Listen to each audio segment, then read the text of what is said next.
At this point, we're looking at a 3 to 5 foot storm surge potential, 4 to 6 inches of rain, which is up from yesterday's estimate. Winds will likely be tropical storm strength, a 50% likelihood of winds being above 58 miles per hour. Then we're watching very closely the timing that the storm hits us, because high tide tomorrow is at approximately noon and then at midnight.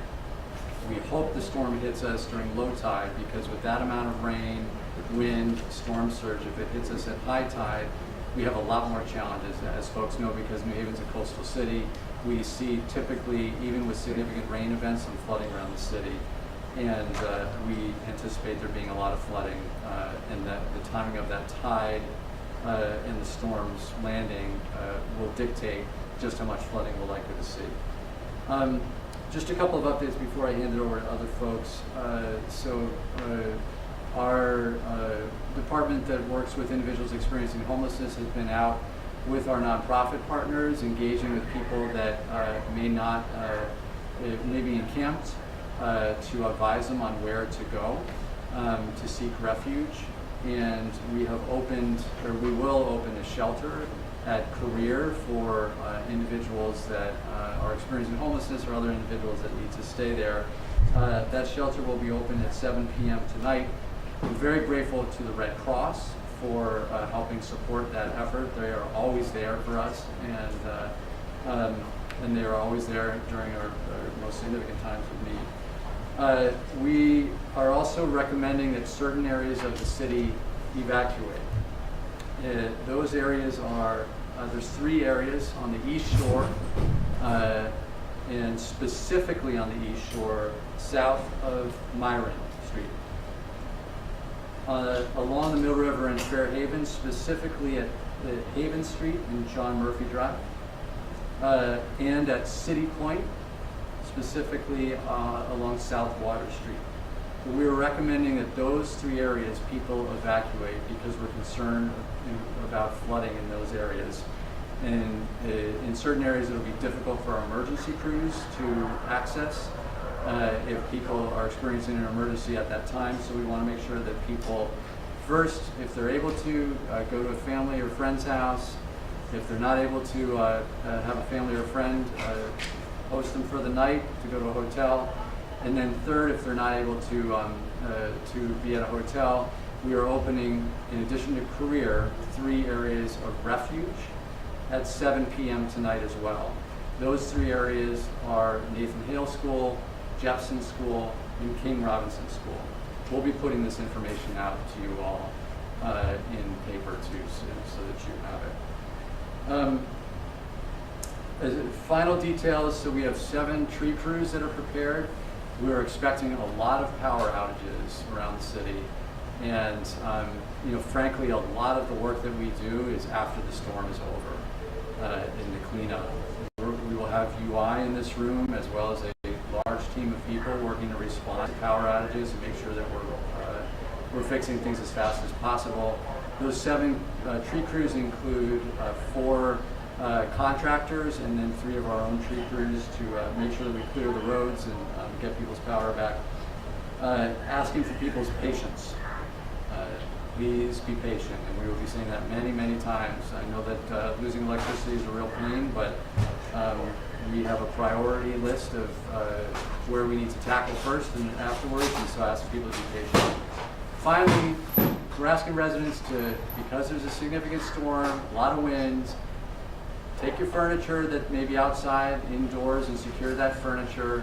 Make sure you stock up on water and food if you're not able to get out of the house for a little while, if there's trees down and you're not able to get out. So go to the grocery store if you can. Make sure you stock up on food. Keep your cell phone charged. And please, if you're driving, please, please, please do not drive through water. You might think it's not deep, and then there's been countless times where we're pulling cars out of deep water. People are stranded. It's dangerous, and it also ruins your cars. So please do not drive through water. And check on your neighbors. Make sure that everyone's safe.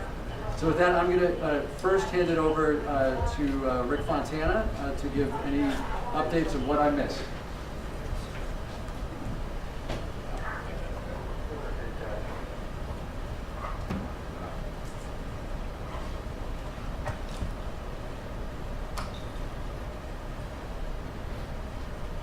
Don't move. Thank you, Mayor. You didn't miss much. Thank you for your leadership.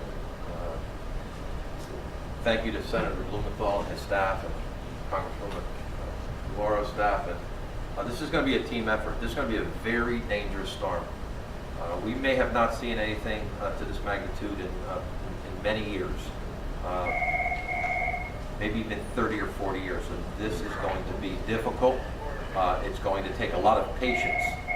I want to recognize Chief Alston, Chief Dominguez, and Chief Jacobson. They are going to be our front lines. The fire department, the police department, our public works and parks are going to be all hands on. This is going to require everyone to be engaged in keeping the city safe. So I want to recognize Alder Nicola, our liaison to the Board of Alders. It's critical that we act here as a team. There is a lot at risk when a storm of this magnitude is going to almost be a direct hit for the city of New Haven. I want to stress a few things. Number one, the Emergency Operations Center will be fully activated for those individuals who need to call with a storm-related issue. They're to call 203-946-8221. The center will be manned 24 hours, any storm-related issues. If there is an emergency, a wire down, please do not touch any wires. We expect there to be trees with wires, and they can certainly provide energized electricity and can kill you. So please, please call 911 if you see those wires down. If you go to one of our shelters, as the mayor said, we have Career Regional High School located at 130 Legion Avenue. That will serve as a shelter. If you go to a shelter, please be sure to bring a few things with you, like your medications. Make sure that you have a cell phone if you have one. Bring a blanket or a pillow. Bring again, the medication is very important because if we have to go get it, we may not be able to get in and get it for you. Bring some hygiene supplies. Those are critically important. Insurance policies and important documents. Those are things that you bring to a shelter. For our areas of refuge, those are the areas that will be at King Robinson School, also at Nathan Hale School, and then we would likely have Career serve as an area of refuge as well. Again, I can't stress the importance of being patient. We'll have everyone all hands on for this storm. And again, this is a dangerous storm. Please be sure, utilize our Emergency Operations Center number for storm-related issues. And again, just a reminder, for those emergencies, 911, don't wait till the end to try to leave your area. Really do it as soon as you can. With that, I'm going to turn it back to Mayor Elicker, and thank you. Sure. Thank you, Mayor. Thank you, Senator Alder DeCola as well.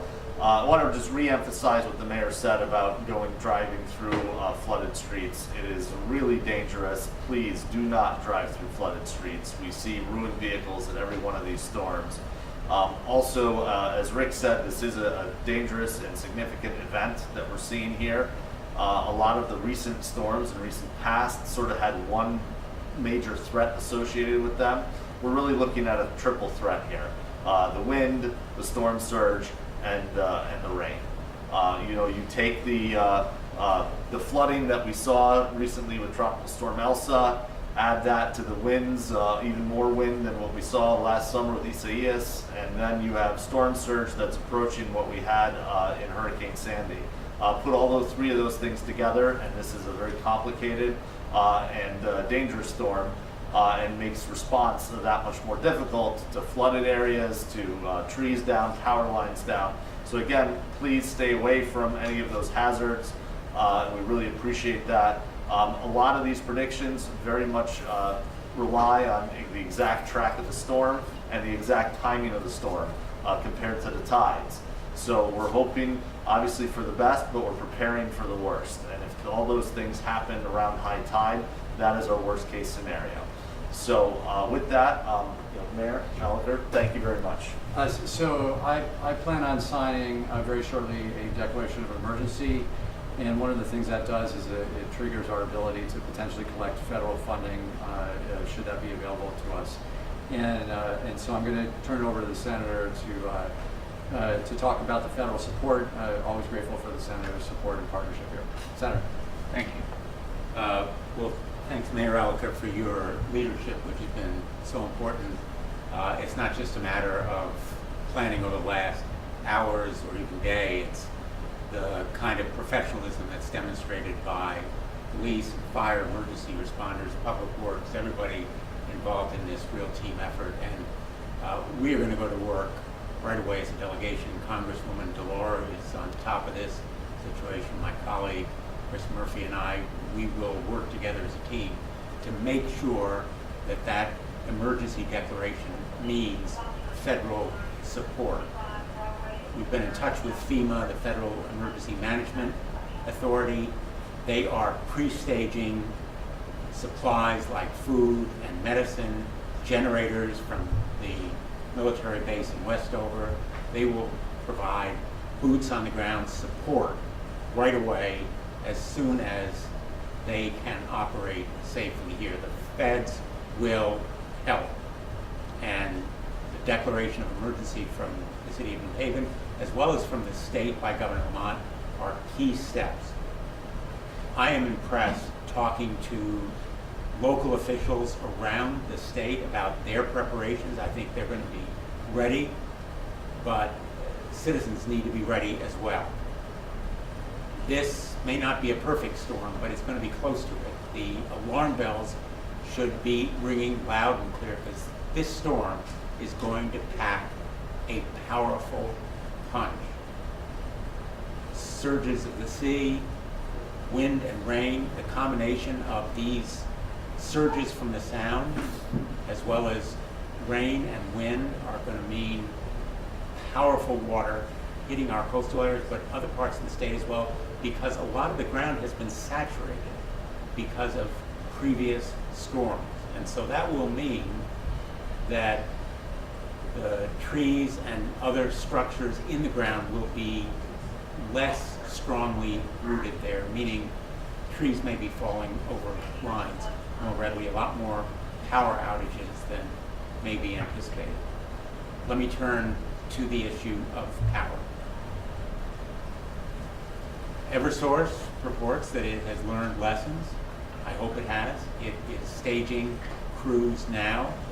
Whether the numbers are adequate and whether they're all there, in fact, remains to be seen. But we will be watching closely, holding Eversource and other utilities accountable, and making sure that power is restored. Most important, that accurate and complete information is provided to the people of Connecticut, to businesses of Connecticut, and to local officials in Connecticut. Eversource owes the people of Connecticut the truth in real time, prompt communication, and the capacity to restore power, repair those lines safely, swiftly. And we hope that they are indeed prepared as they say they are. The truth will be, and the test will be in action, not just words. Let me just finish by saying, I heard an emergency responder tell me earlier today, we're telling people, turn around before you drown. Turn around before you drown. Looks are deceiving when you talk about flooding. That road may look like it's passable, but you are much better off turning around. And in fact, best off staying home unless it is absolutely necessary that you go out. So common sense counts for a lot in these kinds of situations. If you require rescue, you put yourself in danger. You also put in danger the emergency responder, whether it's the fire, police, or others who have to come out and get you out of your car. And so the best precaution is really individual care. And I know the people of Connecticut have been through this kind of emergency before, but sometimes memories are short. And my hope is that we'll support local officials like Mayor Elicker and the emergency responders here in New Haven who are doing a really great job. We're going to ask that the federal response in funds and emergency assistance be prompt and complete. FEMA should be here right away with medical supplies, food, and other kinds of aid in the longer term that are necessary to rebuild and restore. Thank you. Thank you, Senator. Any questions? Mayor, what's the city doing right now for those 3 areas that you would like to see evacuated? How are you warning those residents? Rick? Yeah. Our plan is, again, we'll be out with emergency vehicles, making notifications through a PA system. We'll be putting some pamphlets together. We'll be counting on the media. People do listen to the radio and watch news to help us with that message. I think those who live along the coast are spending a lot of time watching the news and getting the most updated information. We'll be pushing information out through our Everbridge system. The mayor has been very vocal in ensuring that people are communicated with from the city. The mayor's done multiple messages. We'll also do a message today about the evacuation and also about what city residents can expect and what to do in the event that they need services from the city. So I think the important thing is here that people will know. We have found that a lot of people, like to hunker down. We're telling you, please consider going to an area that's not in the impact zone, going to a friend or family or a hotel or even our shelters and our areas of refuge. We'd like those to be the last resort, but family, friends, somewhere out of the impact area, especially those that have disabilities. They're very difficult to, in the time of a storm, to go in and maybe rescue those. There's a lot of resources that are needed. So our vulnerable populations, we really would like to see them move and be at the highest level of their own personal and family safety. Do you have a rough estimate of how many properties you're talking about in those 3 areas? I'm sorry, I don't have that information that's readily available, but we will. So the East Shore area that we're talking about is the most, the largest. The other 2 areas are pretty small and not a ton of properties. But as Rick said, we'll have the PA system. We'll be driving around the neighborhood, letting people know that they should be leaving, and do the robocall. Technically, we're asking people to leave before 5 a.m. tomorrow, but obviously people are unlikely to get up at the crack of dawn to leave, so we want to make sure that the areas of refuge are open tonight, starting at 7 p.m. Other questions?